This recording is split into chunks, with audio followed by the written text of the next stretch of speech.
Hi, Salam Alaikum. Sulaiman Rahim here. Welcome. Welcome to Critique. Here we talk about issues, current, scriptural, mathematical, whatever, in a concise but brief way. So what we're going to critique today is our birthright, part 2. Our birthright. Okay, let's talk about it.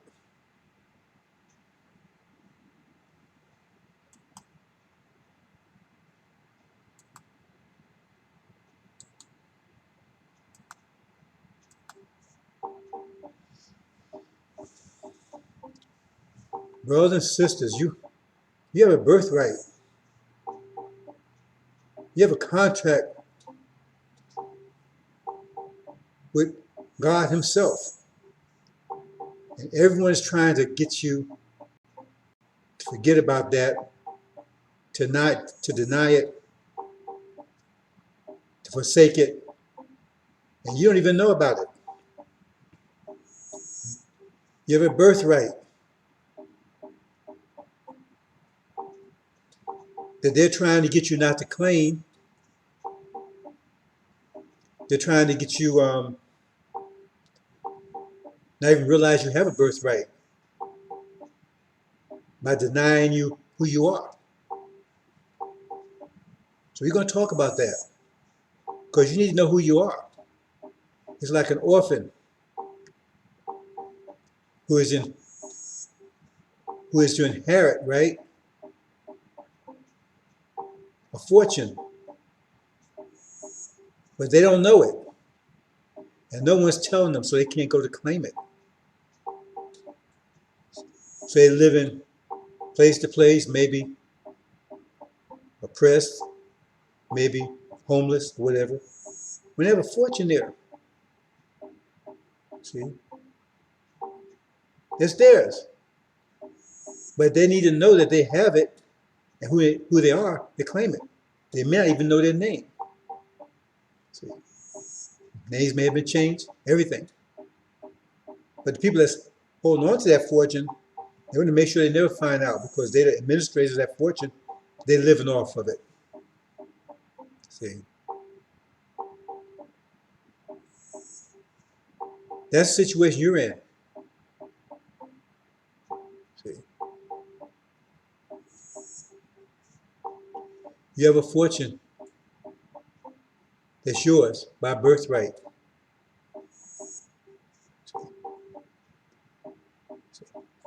You're the heir to a great fortune. It's all yours. All you have to do is claim it. All you have to do is claim it. But they're making sure you never find out about it. So we're going to talk about that, brothers and sisters. So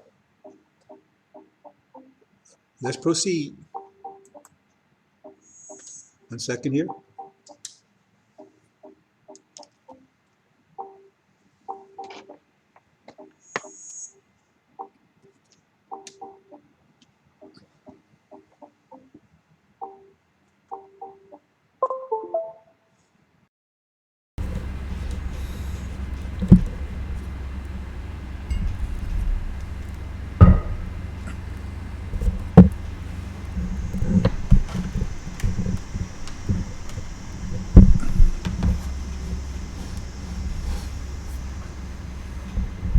Second, boss. Just a little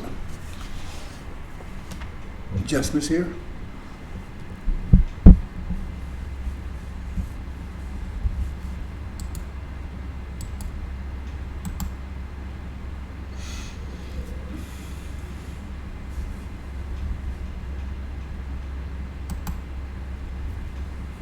Okay, your birthright. Now, you weren't aware that you were heir to a great fortune.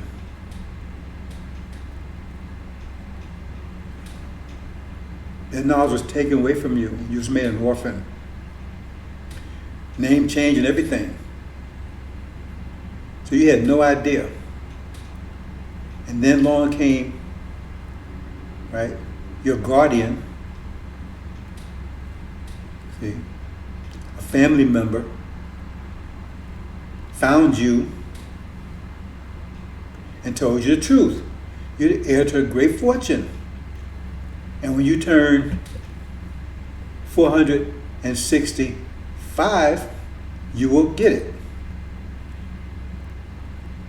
When you turn 465, that's the day you will get your great fortune. That's the day you'll be ready to claim it. You had no idea. And they left an administrator behind to guard you and to make sure you understand and prepare you to receive that great reward. And then the administrator, something happened. And then a thief showed up. They tell you you've been lied to, you have no reward. You get 465, you're not going to get anything. Nobody's lying to you, just playing with you. See, like everybody else been playing with you. You don't believe that.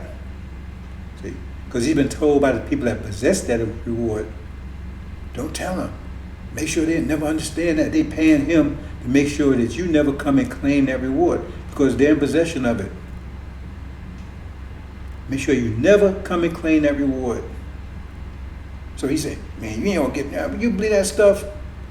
How you think you ain't gonna get it? I mean, you've been around here poor. And, I mean, what's your name? Did you sound, I mean, is that your same name? You know, is your name Shabazz?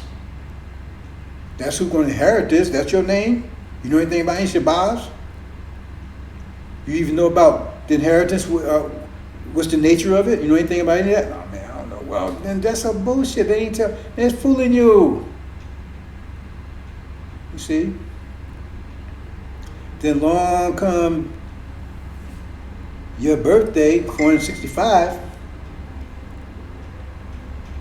Then along comes, right?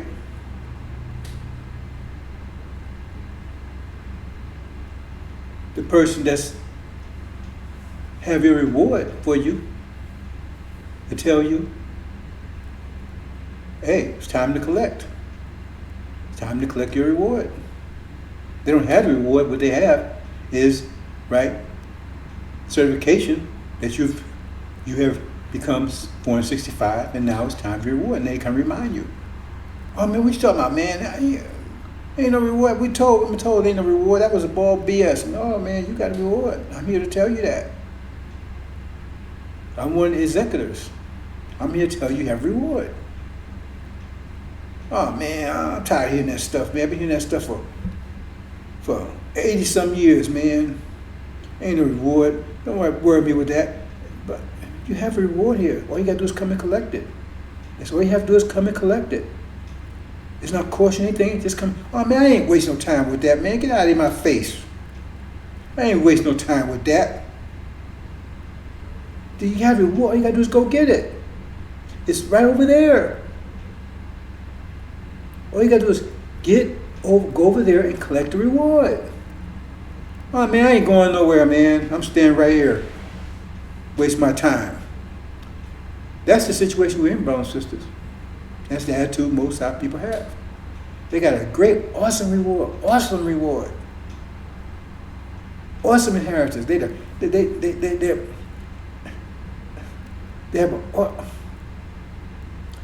heirs to an awesome reward, to a fortune, an unbelievable fortune, and they don't know how to claim it. Now it's time to claim it, and they've been confused and lied to and tricked out of claiming reward. All they have to do is go collect it. And now they go all out. All the people that have they're going all out to make sure that you never come and collect that reward. So now they're telling you all kinds of BS. Oh, you ought to come. You ought to become a Sunni. See, because there's no reward for you in Sunni land. Sunniism. See. Are you a Moor? See, whole idea about this Moor stuff is that we the original people of America. So you stay here. You don't go and collect anything. See? Or you're a Hebrew Israelite. See? Anything. See? All this BS. And all of it's a bunch of lies. First of all, the Moors controlled Spain for 700 years. They weren't over here, they're over there. They came out of Morocco, that's why I call Moors another reason why Moor is another name for black in Spanish. See? They were over there, they weren't over here. This Moor is a whole bunch of BS. If you know anything about what Elijah Muhammad taught, what Master Muhammad taught him, you know it's all BS.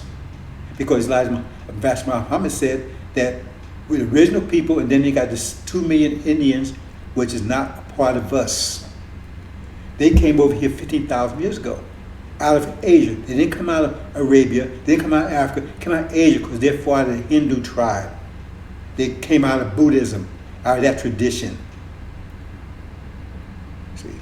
15,000 years ago, right, Dr. Shabazz was well on his way into making us into the new creation that he started at. So he's 35,000 years into that. See, by that time, right, we were all transformed to be more like the original, the supreme being. I'm not going into details about that, but during that particular time, nappy hair was very rare. Only the best families, the best genetic families, right? I guess you say genetic, the best families had it. It was rare quality. But it was the best quality. The scientists, supreme being, all those families, they had that trait. They had that trait. And they was generally darker than most other people. That was the trait. And Dr. Shabazz went about, let's make man in our likeness and our image, to make all of us, transform all of us into the best we could be. Because those were the best, those were identified as being the best genes. Nappy hair or darker skin, that was the strongest genes. He wanted to make us as strong as possible. And so he started a process that will isolate the darker genes, the nappy hair that was the stronger genes, isolate that and to replicate it and to promote it.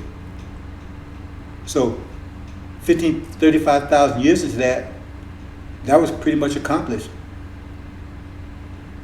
And a rare quality became the most normal quality, the most abundant quality. So we're all nappy-headed, all darker. 35,000 years in. Bring us to, let me back off here. Right, by the time, right, 15,000 years ago, that was 35,000 years in from 50,000 years. That was the trait. That was the tribe of Shabazz that was living in Africa at the time, living amongst the Levites. It took a little while longer for the Levites, because some of those tribes, we were adopted. You know, they claimed to us. So eventually, they became nappy-head also. They resembled us. They were still Levites. Levites are what we call now the Africans. See, you go in Somalia, in Ethiopia, you see, right? They're dark, but they have that longer, thick black hair. It's not nappy. See, same type that you might find in India among the Hindus, even amongst the Arabs. So by the time 15,000 years come up, those people came over here. That's the tell. Because when Columbus came here, they didn't find nappy-headed people. They found dark people. All the islands, they found dark people. There may be some nappy, but very rare.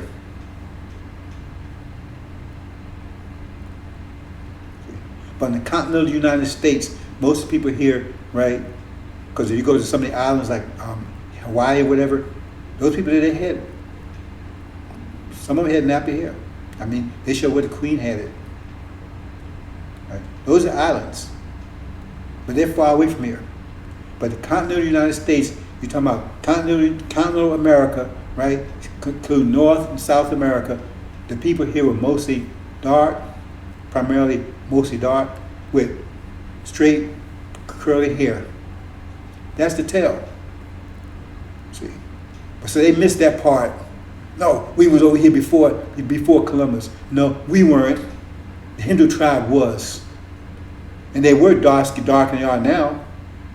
The so-called Mexicans, so-called Hispanics, and everything in South, so-called South. They were all dark, but they had the long curly hair. That's a tell, because that confirms what Master Muhammad said, right? That they came over here out of Buddhist tradition. They were Hindu, out of Hindu tribe. That's a big lie they trying to tell you. Oh man, no, we was here before. No, black people were here, but it wasn't our tribe. See? So they confuse you, because that means America belongs to you. Is that what Farrakhan said? America belongs to us. See, because he's into that. He's part of the problem. They're trying to get you to forsake the covenant, to forget about it. Because this is your land right here. So if this is yours, why would you want to leave it? This is not. The whole earth belongs to us in reality, but that's not, but it's divided, right, between the tribes. It's divided between the three main tribes. So they say, well, the Moors, right, and they tell me, well, the Moor, you're a Moor, and please stop you, and you tell me you're Moor. Yeah, you try that. You try that crap. I'm a Moor. You know what you're going to be? You're going to be no more. They tell all this crap to deceive you, to make you forget about going home. The Hebrew Israelites, same old thing. See? All of them about, that's what they're doing. None of them are talking about going home to the promised land. Farrakhan's not talking about, he wants to stay, he said he wants to stay here, he's on record. I ain't going nowhere.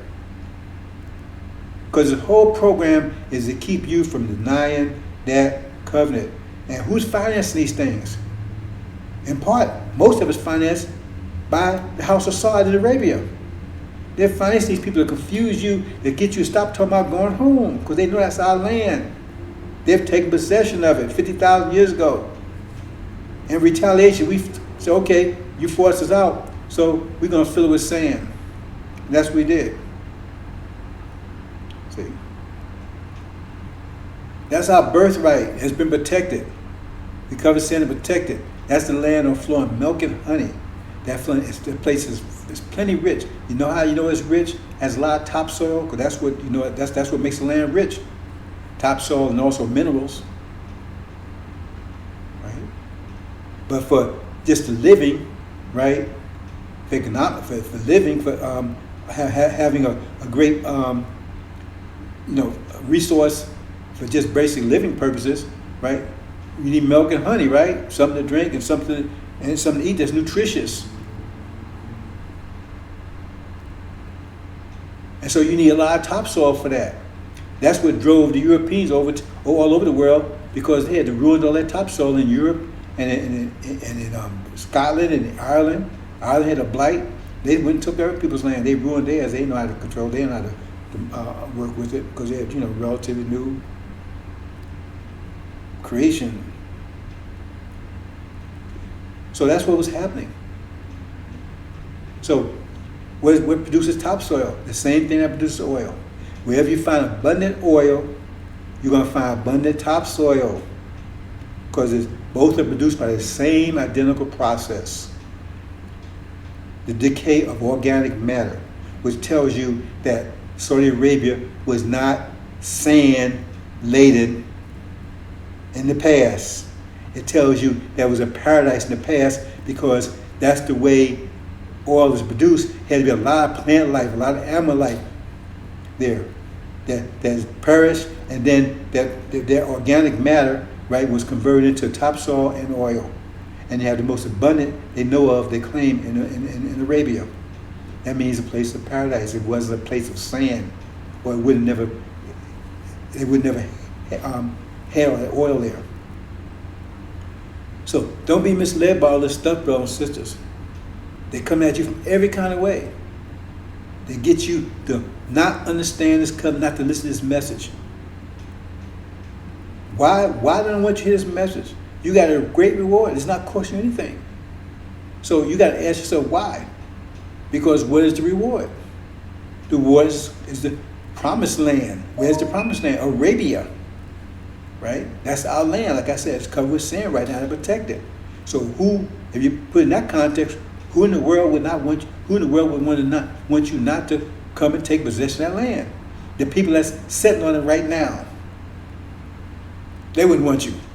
They would do everything they could, right? They're very wealthy to stop you from even thinking about it. They don't even want you to think about it. No possibility. So they come over here with Sunnism, but they neglect to tell you that they didn't want the souls into slavery to begin with. That's the whole story with Joseph and his brothers. Read that story carefully. I said that's your inheritance, because they knew Joseph was going to inherit everything. See, and that's why they got mad and sold into slavery to keep that from happening. It's right there in the story. See? And then his descendants would be enslaved for 400 years. It's right there in the story. That's Ishmael did that. Tell it right in the Bible, called Ishmaelites. They're the ones who did that. So they don't want you coming back there. They stole our land. They've been sitting on it for 50,000 years, and they don't definitely want you to come back there and get it. Because the land was given to us, not them. False Israel, they don't want you because they made claim to it. They say, oh, well, it's ours. They stole our identity because they're non-people, and the only way they can be a people is they steal people's identity because they're non-people. So they decided to steal somebody's. If you're going to steal somebody's identity, the one you're going to steal is the person that don't know who he is, and then they're heirs to a great fortune.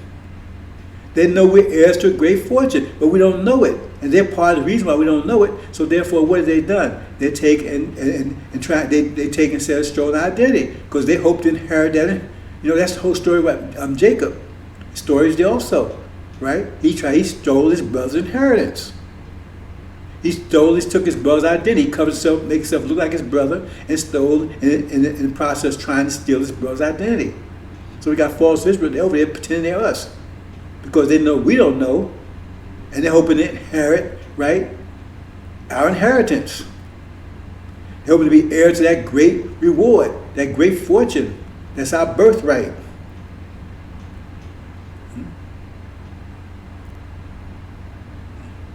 And then you got those, right, that enslaved us.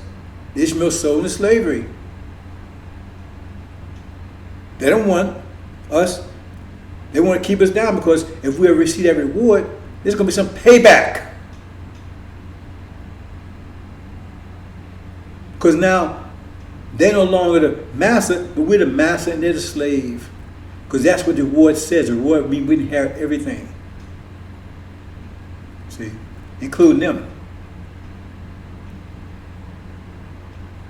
They're trying to steal your birthright, and they're being very successful at it, but they're not going to succeed. A lot of you are going to be lost in the process. My people are lost for lack of knowledge. Why? Because all these vipers like Farrakhan and all these clowns running around here, Silas and Royal and these preachers and everything, right? They're blocking every attempt to get this message to you that you have this great inheritance, that you're heir to a great fortune. And so they blocking it so you walk around in the darkness of their shadows, thinking you're poor, you don't have anything. And you got a great inheritance, all you got to just go get it, go collect it. All you got to do. That's all, nothing else, no other requirement. No other requirement. They don't, you got like Farrakhan, but you got to go and judge. You got to listen to him, right? Because he hoping to take and get control. He wants to be what they call that.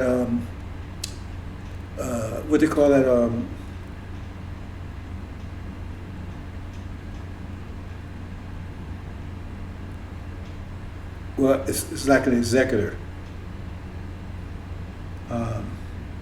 He wants to be your guardian. Or he wants to take,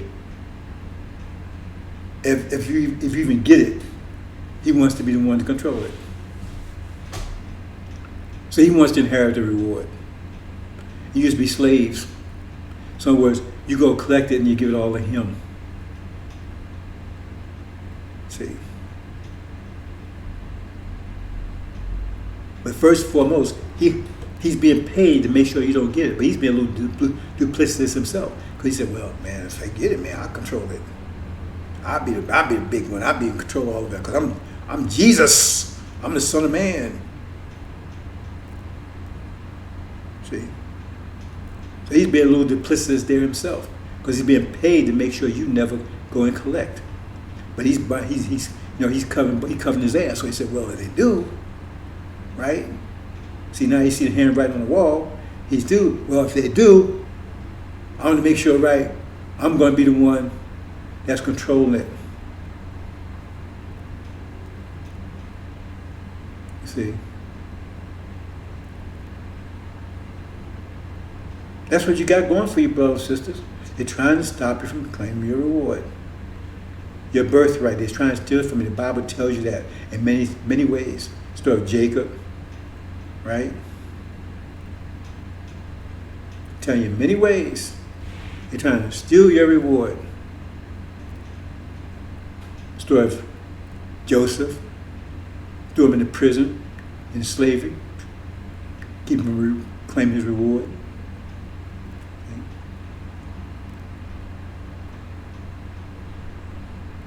Hope you understand, brothers and sisters. They come at you from every elevated place. Oh, you're more. But none of them are talking about your claiming your inheritance. Now, one of them are talking about you claim your inheritance, but you have it. Just how can they talk about it? They're all aware of it, but they're all trying to get it, trick you out of it. So you just be a poor fool with nothing, because now you already fill all requirements, right? You're 465 years old. Now it's time to collect, and they're doing everything they can to make sure you never do that. One in possession of your inheritance, one pretending to collect, to steal your identity. The other one in possession of you, holding on to you. See, make sure you never leave here to go get it. See, and that's a deal that they work together with the other ones on that one, because they're all working together. Like I said, let us cut them off from being a nation, so the name of Israel will be remembered no more. They're all working together. It says they're all working together. So they're all working together as a plan. Read that. It says they're all working together. They're conspiring together. And they got son of perdition. He's sitting there, right, to make sure that you, because he's the one that's taking a reminder from you. Because he tells you ain't going anywhere. That means you're not going to collect any reward, man. You're not going to get no inheritance. You don't deserve it, Harry. Well, you're so sinful. You're not worthy of it anyway. But he's feathers on bed. He said, well, what if somehow they get it? Then they want to give it all to me because I'm the Son of Man. I'm their God. They're going to give it all to me. So even if, no matter how it goes, I'm going to come out on top on this one. Hope you understand, brothers and sisters, what's going on. I'm trying to make it clear as possible. Hope you understand. Assalamu alaikum.